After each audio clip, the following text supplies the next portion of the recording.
प्राचीन समय की बात है। एक समुद्र के किनारे एक गुरु अपना आश्रम बनाकर रहा करते थे। हजारों शिष्य उनसे ज्ञान ग्रहण करने के लिए दूर दूर से उनके पास आकर रहते थे। गुरु का ज्ञान देने का तरीका भी बहुत ही अनूठा था। शुरुआत में वो अपने शिष्यों को उपदेशों के माध्यम से ज्ञान देते थे। उसके बाद वो अपने शिष्यों को उस ज्ञान का अनुसरण करने के लिए कहते थे, उस ज्ञान को अपने व्यवहारिक जीवन में उतारने को कहते थे। एक बार उस आश्रम में एक सम्राट अपने बेटे को लेकर पहुंचा। उस सम्राट ने उस गुरु से प्रार्थना की और कहा कि आप मेरे बेटे को अपने आश्रम में रहने दें और अपने तरीके से उसे ज्ञान दें। उसे इस आश्रम में बिल्कुल भी ऐसा नहीं लगना चाहिए कि वो किसी सम्राट का बेटा है। उसे बिल्कुल साधारण शिष्यों की तरह ही ज्ञान देने की कृपा करें। गुरु ने मुस्कुराते हुए कहा कि सम्राट ज्ञान इसी तरीके से लिया जा सकता है। अगर तुम अपने आप को दूसरों से महान समझोगे तो तुम ज्ञान ग्रहण नहीं कर पाओगे। अगर तुम्हें ज्ञान ग्रहण करना है तो तुम्हें दूसरों की तरह अपने आप को साधारण समझना होगा। यही ज्ञान ग्रहण करने की सबसे पहली सीढ़ी होती है। तुम निश्चिंत रहो, आज से तुम्हारे बेटे की जिम्मेदारी मेरे कंधों पर है। यह कहकर गुरु सम्राट के बेटे को अपने साथ लेकर समुद्र के किनारे टहलने के लिए निकल गए। आश्रम के बाकी सभी बच्चे उस सम्राट को देख रहे थे। सम्राट अपने बेटे को अपने रथ पर बिठाकर लाया था, जिससे सभी बच्चे समझ गए थे कि यह बच्चा सम्राट का बेटा है। इसी वजह से आश्रम के सभी बच्चे सम्राट के बेटे की तरफ आकर्षित हो गए थे।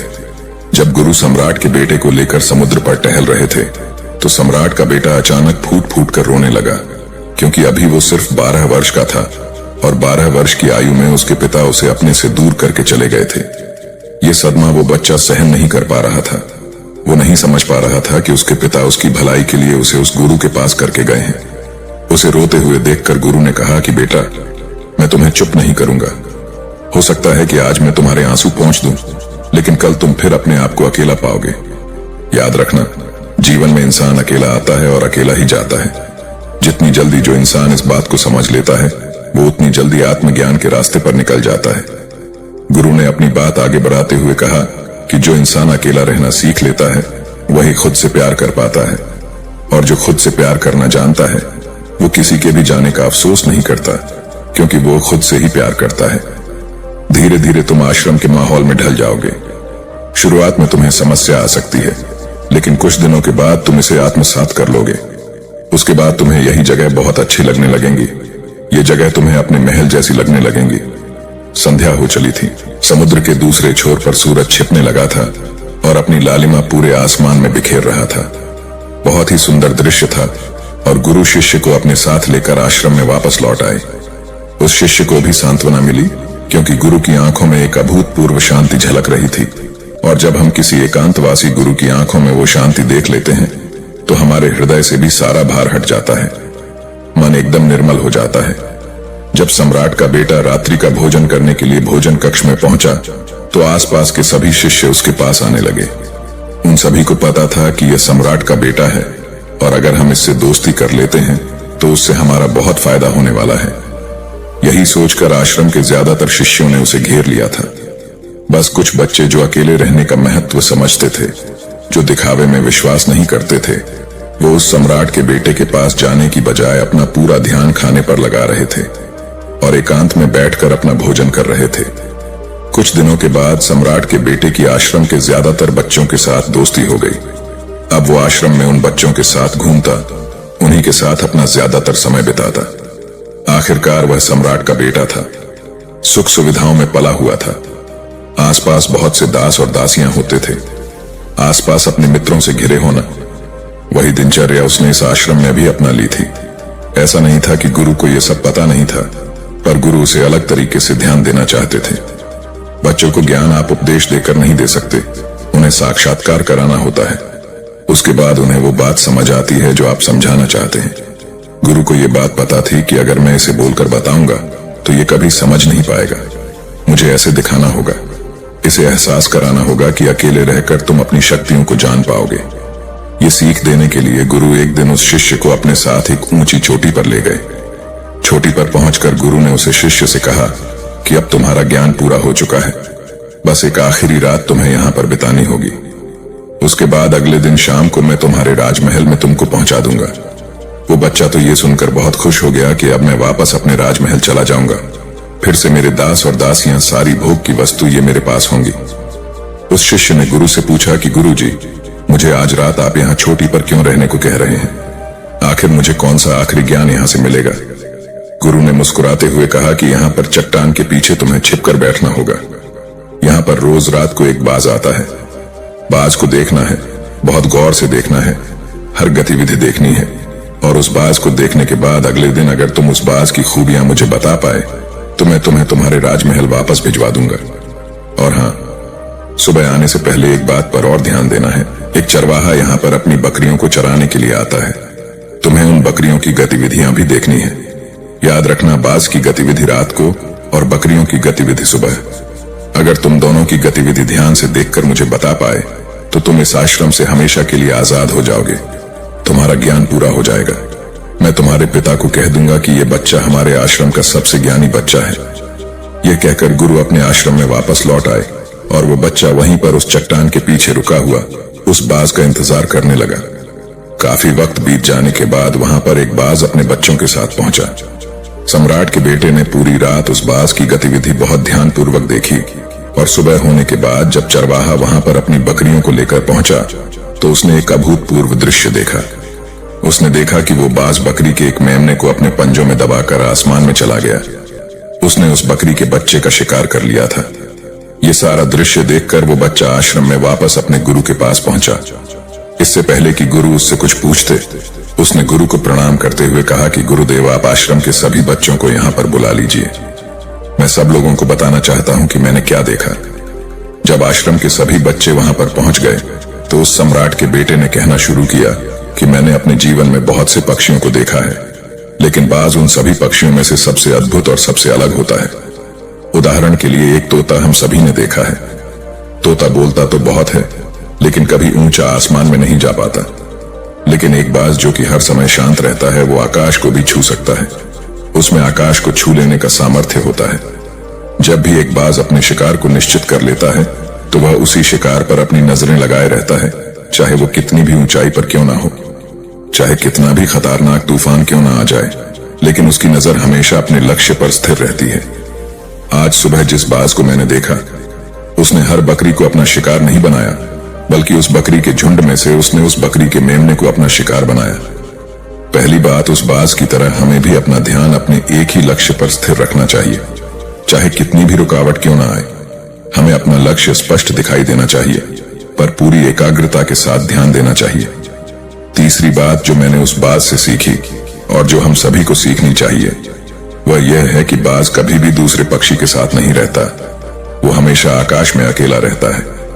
इससे हमें यह सीख लेनी चाहिए कि हमें कभी भी छोटी सोच वाले लोगों के साथ नहीं रहना चाहिए। आखिरकार हम भी वही बन जाते हैं जिनके साथ हम रहते हैं।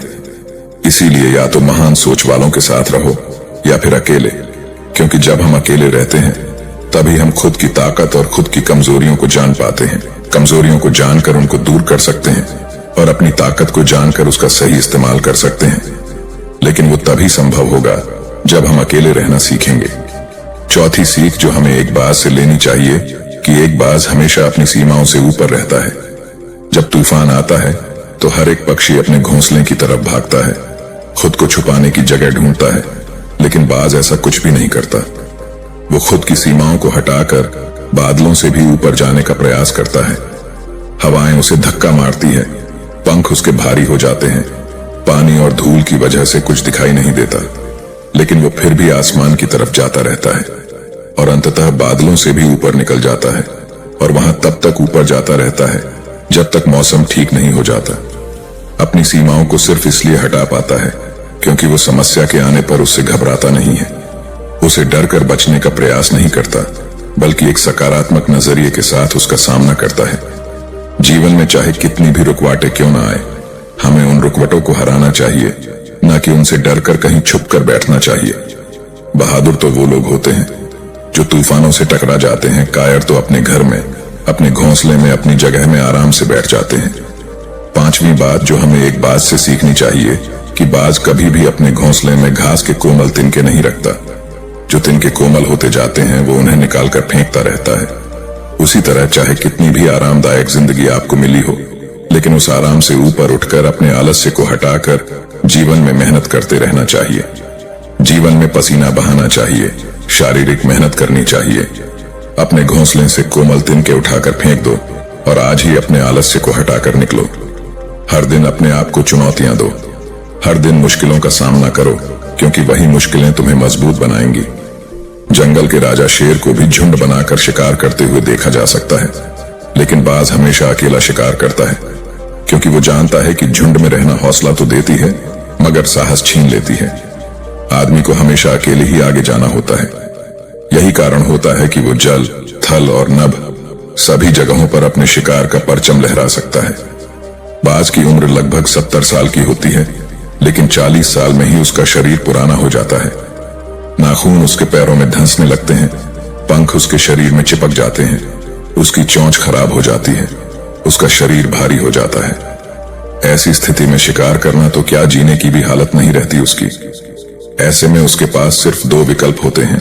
पहला, या तो वह खुद की इस अवस्था को स्वीकार कर ले और भूखा प्यासा मर जाए, किसी दूसरे जानवर का शिकार बन जाए, और दूसरा विकल्प यह होता है कि वो 6 महीने एक बहुत ही दर्दनाक प्रक्रिया से गुजरे और खुद को फिर से पहले जैसा मजबूत बना ले। लेकिन बाज दूसरा विकल्प चुनता है। इसके लिए वो खुद को एक बहुत ही ऊंचे चोटी पर ले जाता है, जहां वह पहले अपने सारे पंख खींच खींच कर निकालता है और फिर चट्टान पर पैर मार मार कर अपने पंजे कुतर देता है। उसके बाद उसी चट्टान पर अपनी चोंच को पटक पटक कर पुराना हिस्सा निकाल देता है और इस लहूलुहान अवस्था में खुद को दूसरे जानवरों से छुपाता फिरता है।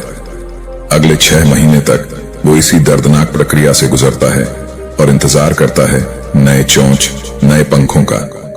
तब फिर वो अपनी नई जिंदगी शुरू करता है और निकल जाता है अपने शिकार पर और अगले 30 सालों तक फिर से राज करता है। इसीलिए समय आने पर हमें भी अपनी पुरानी आदतों को त्यागना होता है और कुछ नया सीखना होता है। समय के साथ बदलना होता है, अपने आप को तैयार करना है, वरना हमारा भी शिकार हो सकता है, हम भी पीछे रह सकते हैं। इसके बाद सम्राट के बेटे ने बकरी की विशेषता बताते हुए कहा कि बकरी हमेशा झुंड में चलती है। उन्हें झुंड में एक साथ चलने से हिम्मत मिलती है, लेकिन जैसे ही उन पर शिकार होता है वैसे ही वो बकरियां तितर बितर हो जाती। उस पूरी बकरियों में से एक भी बकरी अपने साथी की मदद करने के लिए वापस नहीं लौटती। इससे हमें यह सीख मिलती है कि हमारे साथ कितने भी लोग हो, किसी पर भी यकीन नहीं करना। यकीन करना तो खुद पर करना, क्योंकि बुरा समय आने पर वो बकरी तितर बितर हो जाएगी, आपको पता ही नहीं चल पाएगा। गुरु को प्रणाम करते हुए सम्राट के बेटे ने अपने गुरु से कहा कि गुरुदेव, अगर मुझसे कोई सीख रह गई हो तो कृपया करके आप बताने की कृपा करें। गुरु ने सभी बच्चों को संबोधित करते हुए कहा कि ये सभी बातें जो अभी इस बच्चे ने बताई है सब सही है, लेकिन ये सारी खूबियां आप लोगों में तभी पैदा हो पाएगी जब आप अकेले रहने का अभ्यास करेंगे। आपने देखा होगा कि बाज कभी भी किसी दूसरे पक्षी के साथ नहीं रहता, ना ही किसी के साथ अपनी दोस्ती बनाता। वो आसमान में अकेला रहता है और अकेला रहने की वजह से वो अपनी ताकत और अपनी कमजोरियों को जान पाता है। इसके बाद गुरु ने अपनी बात खत्म करते हुए कहा कि मैं आज रात इस सम्राट के बेटे को इसके राजमहल में पहुंचाने के लिए जा रहा हूं, क्योंकि इसकी सीख यहाँ पर पूरी हो गई है। और यह कहकर गुरु उस सम्राट के बेटे को राजमहल की तरफ ले जाते हैं। तो दोस्तों, ये थी आज की कहानी। तो दोस्तों, यदि आप भी महात्मा बुद्ध को दिल से मानते हैं और उनके भक्त हैं तो वीडियो को लाइक